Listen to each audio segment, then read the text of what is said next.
किसी गांव में एक बूढ़ा व्यक्ति अपने बेटे और बहू के साथ रहता था। परिवार सुखी संपन्न था। किसी तरह की कोई परेशानी नहीं थी।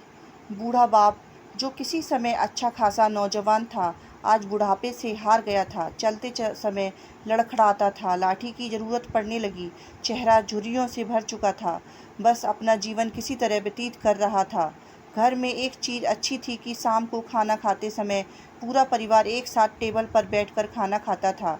एक दिन ऐसे ही शाम को जब सारे लोग खाना खाने बैठे, बेटा ऑफिस से आया था, भूख ज़्यादा थी सो जल्दी से खाना खाने बैठ गया और साथ में बहू और उसका एक बेटा भी खाने लगे। बूढ़े हाथ जैसे ही थाली उठाने को हुए, थाली हाथ से छिटक गई। थोड़ी दाल टेबल पे गिर गई। बहू बेटे ने घृणा दृष्टि से पिता की ओर देखा और फिर से अपना खाना खाने लगे। बूढ़े पिता ने जैसे ही अपने हिलते हाथों से खाना खाना शुरू किया तो खाना कभी कपड़ों पे गिरता, कभी जमीन पर। बहू चिढ़ते हुए कहा, हे राम, कितनी गंदी तरह से खाते हैं। मन करता है इनकी थाली किसी अलग कोने में लगवा देते हैं।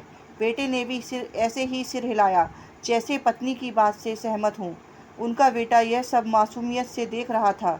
अगले दिन पिता की थाली उस टेबल से हटाकर एक कोने में लगवा दी गई।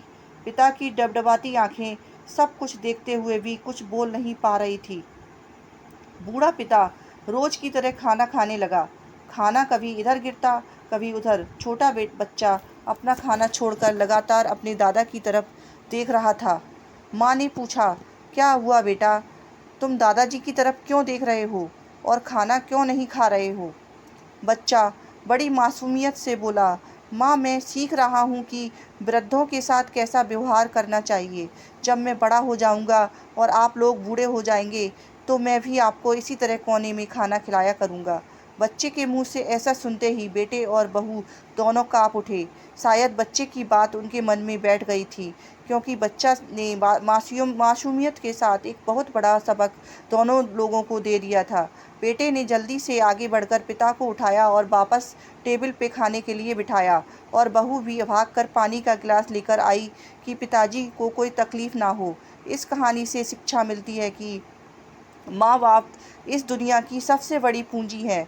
आप समाज में कितनी भी इज्जत कमा लें या कितना भी धन इकट्ठा कर लें, लेकिन माँ बाप से बड़ा धन इस दुनिया में कोई नहीं है।